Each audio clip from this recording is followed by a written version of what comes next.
The metal doors of the Galactic Tribunal exploded open with a thunder that silenced every voice inside the chamber. Witnesses gasped. Diplomats stood frozen.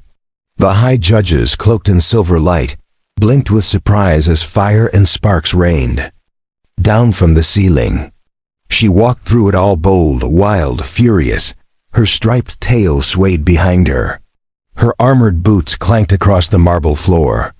Her eyes, bright gold with slits like a predator, scanned the room with no fear.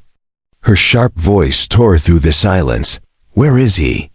she demanded. "Where's the human you call a criminal?"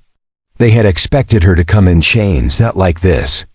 Not roaring through fire with a war cry on her lips. She was the daughter of the Azari clans, one of the fiercest warrior species known in the quadrant.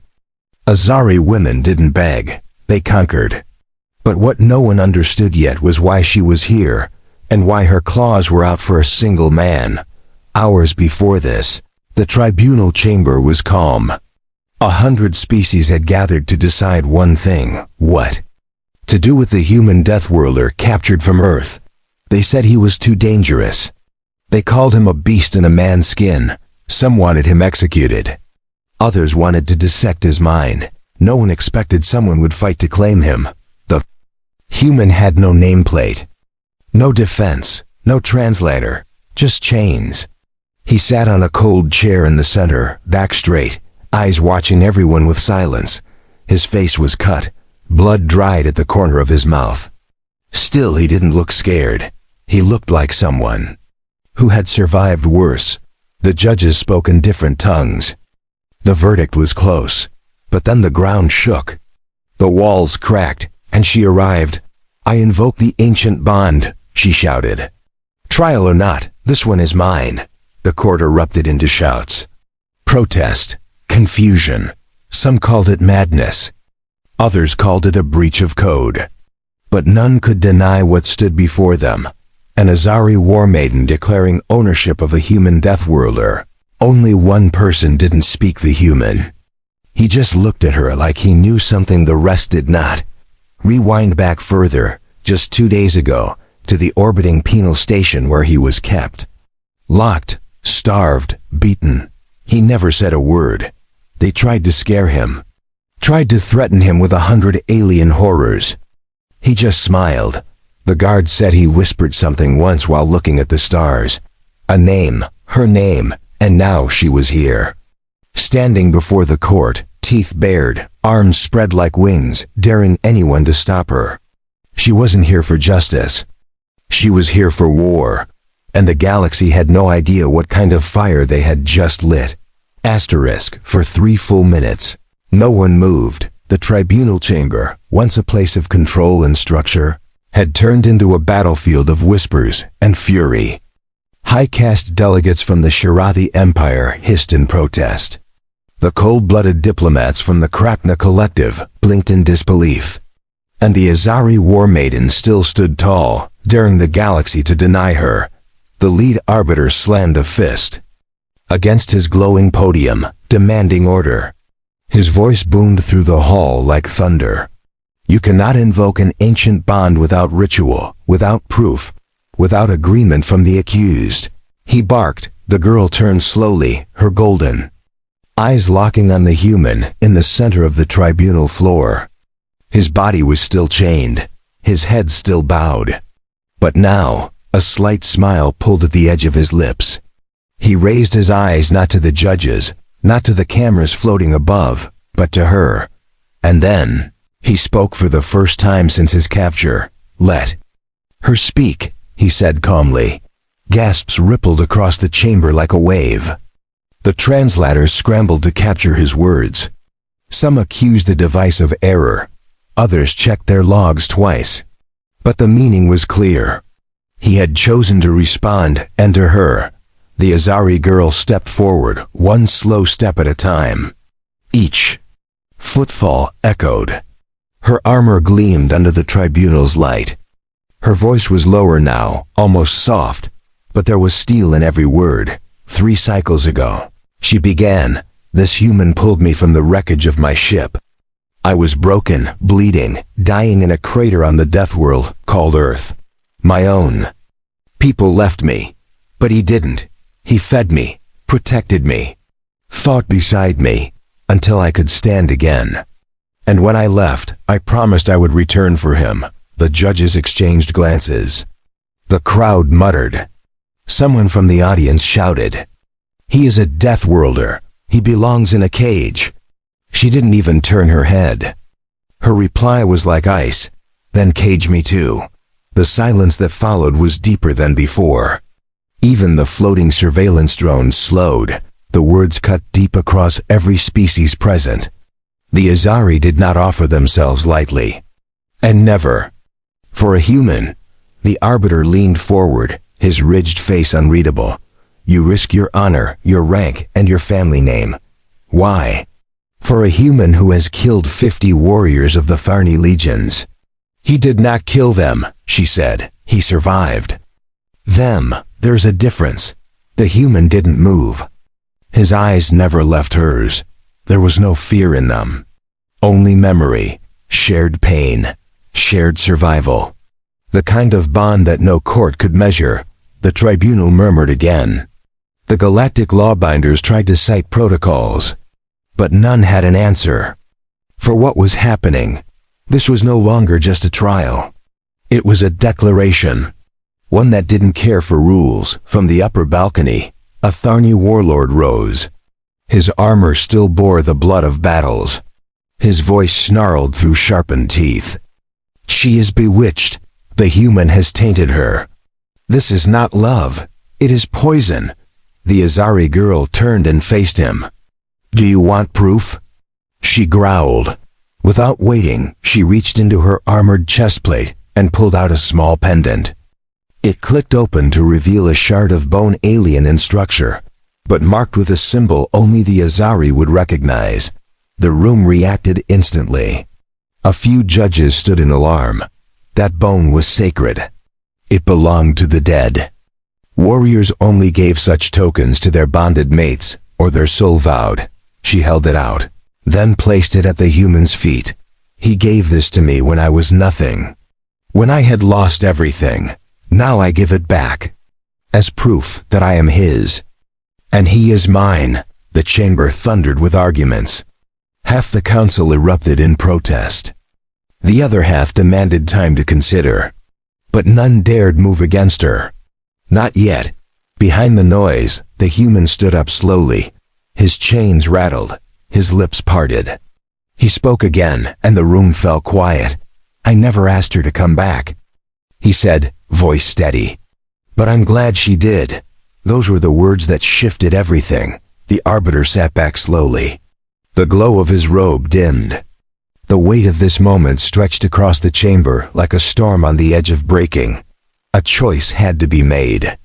And none wanted to be the one to make it. And still, in the middle of it all, she stood, proud, fierce, waiting for a verdict she no longer feared. The council called for recess, but nobody left the hall. The room was no longer just a court. It was a battleground of ideas, loyalty, and ancient fears. News drones hovered closer. Every camera focused on the two beings at the center, one a wild, armored alien warrior, and the other a silent, chained human from Earth. The Azari warrior woman stood beside him now. She had not been pushed back or removed. No guards dared approach. Her presence was now part of the trial itself. The arbiter's voice echoed again, but this time lower. "You claim he saved your life, that he fought beside you. But humans are unpredictable. They cannot be trusted in war, in diplomacy, or in love." She didn't look away. Her chin lifted higher. "He's not like other humans. And I'm not asking for trust. I'm demanding recognition. I've made a bond. In the ways of my people, that bond is sacred and cannot be undone." From the shadows of the chamber, a thin, blue-skinned figure stepped forward. A judge from the Velen species. Her voice was calm and cold. "You say he saved your life. We say he destroyed 12 Tharni vessels before capture. What will he do next once freed?" Before the warrior could answer, the human spoke again. "Nothing," he said. "Unless you come for her again." That one sentence sparked chaos. Voices clashed across the chamber, shouts in over 20 languages. Some called it a threat, some called it loyalty, some called it love. The arbiter raised his hand, glowing with power, and silence fell once again. "This court must understand the origin of your connection," he said. "If your bond is to be honored, then we demand the full account, from the beginning. Speak of how it started." The warrior's gaze softened, her tail stilled. Her breathing slowed. She began to speak, slowly, not to defend herself, but to remind them all of something they had forgotten, what survival looks like. "I was on a scouting mission above the human world. We believed the planet was unstable, uncivilized. A mistake," she said. "A storm hit. Our ship fell from orbit. I landed alone, wounded. None of my people came for me. Not for 3 days, but he did. And he wasn't even supposed to be near the crash zone." She looked at him again. A small nod passed between them. He built a fire, shared water, gave food before taking any himself. He didn't speak my language. I didn't speak his. But we learned each other's signals. When night came and the death world beasts howled, he stood in front of me with a sharpened stick. The room remained still. Not even the drones moved. She took a breath. On the 4th day, raiders came. Alien poachers. They wanted my body for trophies. He didn't run. He fought them. Bare hands, broken ribs, and he won. He bled beside me. And we left together when rescue finally came. The silence was heavier now. The kind that follows truth. The kind that cannot be argued. A second judge whispered to another. The third adjusted his record. Behind them, the galactic representatives no longer looked angry. Just confused, conflicted, curious. The arbiter sat back, his fingers pressed together. "You could have left him on that world. You could have walked away, but you chose to return." She nodded once. "Because the galaxy is full of cowards. He's the only one who ran into danger to protect a stranger. My people call that worth. My heart calls it something else." A young member of the tribunal stood. A reptilian diplomat, scales shimmering green under the lights. "If we free him, will you take responsibility for his actions?" "Yes," she said without pause. "And if he breaks another law, then you may take me instead." The arbiter blinked slowly. "That's not just loyalty. That's madness," he said. She tilted her head. "Is it madness to stand by someone who saved your life? Or is it madness to chain someone just because they're stronger than you?" A long pause followed. Heavy, waiting silence. Everyone was watching the human now. They expected him to look proud, smug, but he didn't. He just looked tired. Tired and ready to leave this place behind. The arbiter lifted his hand one last time. "We will deliberate. The final decision will be delivered in one cycle. Until then, the accused remains in custody." Guards stepped forward. The warrior hissed, stepping between them and the human. But the human gently placed a hand on her shoulder. "It's fine," he said. "They need time. Let them have it." She stared at him for a moment, then stepped aside. But she didn't leave the chamber. She stood near him, arms crossed, tail flicking with tension. The galaxy had heard her claim. Now it would decide if she could keep it. Asterisk. The waiting chamber was colder than the tribunal hall. The human sat on a bench of polished metal, still bound at the wrists, his head tilted slightly toward the glowing energy wall that separated him from the outside. His expression remained calm, not relaxed, but unreadable. Outside the chamber, the warrior stood guard like a sentinel. Her armor had scratches from battles past, but nothing looked more dangerous than her eyes as she stared down every official who dared pass. They had been separated for 1 hour. In that time, the council argued behind sealed doors. The tribunal struggled with ancient law and unspoken fear. A death worlder with no collar. A warrior who refused to obey tradition. A bond that had no precedent. The arbiter paced in a slow circle. The humans are not bound by galactic law, he said, but she is. Her loyalty to him creates conflict with her duties to the Alliance. They aren't just loyal, said the Velen judge. She's claimed him. We all saw it. She placed a relic at his feet. That's not just tradition. That's soul binding. We cannot honor this bond, growled the Tharni general. It weakens our hold on the Death Worlders. If they think they can be claimed, they will expect equal standing. But she risked everything for him, whispered the smallest delegate, a being made of soft light and whispering tones. And he never once asked her to. That must mean something. The room fell silent again. Outside, the warrior waited. She had not moved an inch since they forced her to leave him behind. Her body was still, but her mind was burning. She could hear every second drag like a blade on stone. A junior officer approached her. Would you like water? She didn't answer. Perhaps a place to sit? She didn't blink. Finally, the door opened. A figure stepped out, cloaked in white, wearing the mark of judgment. The tribunal requests both of you return to the hall. A verdict has not yet been reached, but your presence is required. The warrior didn't speak. She turned and entered the hall. Moments later, the human followed. His chains were still present, but no longer held tight. The guards looked nervous now, like they no longer trusted the bonds would hold him if he chose to resist. They stood side by side before the council once more. This time, the crowd had doubled. More observers, more factions, some drawn by curiosity, others by fear. But all eyes remained fixed on the pair in the center. The arbiter addressed them. We have reviewed your testimony, your actions, and your bond. This court does not recognize Deathworlder unions as valid. However, we must consider the warrior's loyalty, and the fact that she is not under human influence. This appears to be her true will. One of the judges raised a question. Does the human accept the bond? The human turned his head slightly, looked at her, then looked back. I don't know the customs, he said. But if standing with her means I don't have to stand alone anymore, then yes. I accept. A sound moved through the chamber. Half gasp, half murmur.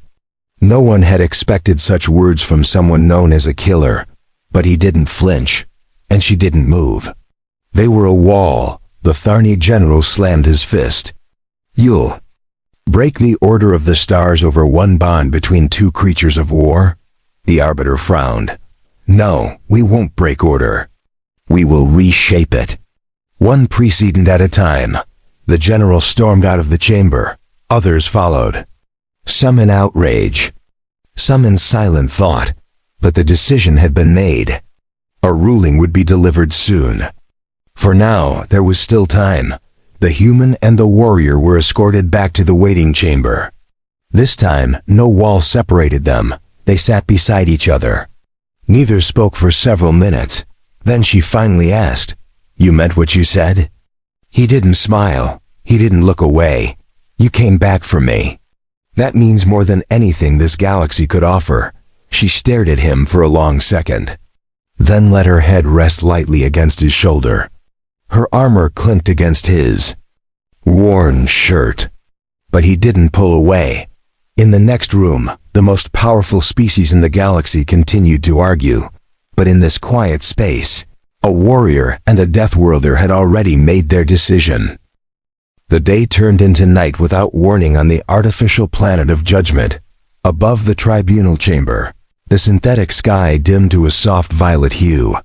Lights flickered across the walls like distant stars. Still, the debate raged inside the private chamber where the final verdict would be shaped. Outside, the warrior paced like a caged predator. She was used to bloodshed, to war, to silence. But this was different. Here, she had to wait. Here, her strength was useless. The human leaned against the cold wall nearby. His wrists were no longer chained, but the bruises remained. He watched her without saying much. Every step she took echoed like a countdown neither of them could stop. "They're stalling," she muttered, "hoping one of us makes a mistake." "We won't," he replied. The doors opened. A young tribunal assistant entered and handed them each a sealed document. "These are the last questions," the assistant said. "Final testimonies. You may answer together or apart. You choose." She took her document without a word. So did he. For a moment, they didn't even look at the content. Then she stepped beside him and asked, "Together?" He nodded once. They opened the pages. There were only 3 questions written inside. First, will you take responsibility for each other's future actions? Second, are you willing to separate, should the council demand it? Third, do you understand this bond, once accepted by the court, cannot be broken by war, distance, or death? Her hands didn't tremble. Her answer was already known. He read the questions slowly, then set the page aside. "I already made my choice. Before you came." She looked at him, voice low. "Even if they say no, I'd leave this place. With you, I'd take my chances anywhere else. But not without you." The assistant returned. Their answers were submitted. The chamber lights dimmed. The verdict would come soon. In the High Council room, debate turned to division. Some of the older species pushed for exile. Others argued for an exception, a new rule. A path that had never been walked before. The arbiter stood at the center, his robe flowing like light through water. "We forget what this court was built for," he said. "It wasn't created to control love. It was built to contain destruction. This man is not destruction. He is choice." A silence followed. Then the Velen judge stood. "Let her keep him, and let us see what grows from it. Fear has ruled us too long. Perhaps it's time we learned something new." The vote was cast, the final decision delivered. Back in the lower chamber, the human and the warrior stood as the doors opened again. The same assistant appeared, this time with a different energy. Eyes wide, breathing tight. "They want you both in the main hall." Now they didn't ask questions. They walked together. Past the guards who had once feared him. Past the ambassadors who once ignored her. Into the tribunal where the galaxy had gathered to witness a ruling unlike any other. The arbiter stood tall. "We have reviewed all accounts, considered the weight of your actions, and listened to the voice of your bond. With full authority, the tribunal reaches its conclusion." She took a breath. He remained still. "The bond is recognized. The human is to be released into the custody of the Azari. Warrior, all charges dismissed. From this moment forward, any harm done to either will be treated as harm against both." No one spoke. The galaxy held its breath. Then, from the left wing, a slow clap began. It came from a representative of the Falari beings, known more for logic than emotion. But the sound was clear. Approval. Others joined. Some clapped. Some bowed. Some remained still in disagreement. But no one protested. The human turned to her. "Well?" She grinned. "Now you're officially mine." He stepped forward, close enough that she could hear his next words without a translator. "You've always had me. I was just waiting for the rest of them to catch up." The tribunal began to clear. Decisions logged. Laws amended. But 2 figures stood together at the center of it all. No longer bound by judgment, only bound by choice. Asterisk. The news spread faster than any decree in galactic history, across systems and sectors. Headlines screamed that the tribunal had honored the bond between an Azari warrior and a human deathworlder. Some worlds celebrated, others panicked, and a few, hidden in the corners of the stars, began to plan. The Tharni warlords held emergency meetings. The Krakna collectives sealed their borders. The Velen opened research into human psychology. No one understood what would happen next. But one thing was certain, the balance had shifted. Meanwhile, the warrior and the human boarded a neutral vessel under escort. They weren't prisoners now. They were envoys, symbols, proof that something ancient had just changed. Inside the ship, silence wrapped around them like a shield. She leaned against the cool metal wall of their shared quarters. He sat at the edge of a low bench, his eyes closed, body still marked with healing bruises. She didn't speak for a while, then said quietly, "You didn't have to do any of this. I would have torn through the whole court with my claws if they tried to take you again." He opened his eyes. "I know, that's why I didn't stop you." She stepped closer. Her armor, removed now, replaced with lighter fabric worn by off-duty Azari soldiers. She looked different, still strong, still sharp, but calmer. "You've changed me," she said. "I don't fight the same way anymore. I don't think the same way. And it's your fault." "Good," he replied. They shared a brief silence. But it was no longer heavy. It was full of shared memory. Shared danger, shared loyalty. A soft chime echoed through the cabin. The ship's system announced proximity to a neutral station. Supplies and fuel. And something more, visitors. A diplomat from the Falari stepped aboard. She was tall, crystal-skinned, her body humming with harmonic tones. "Permission to enter?" She asked from outside the cabin. The warrior allowed it. The human stayed seated. "I bring word from the council," the diplomat said. "And a warning. There are those who reject your bond. They will not face you in court. They will strike from shadow." "We expected that," the warrior replied. The diplomat nodded.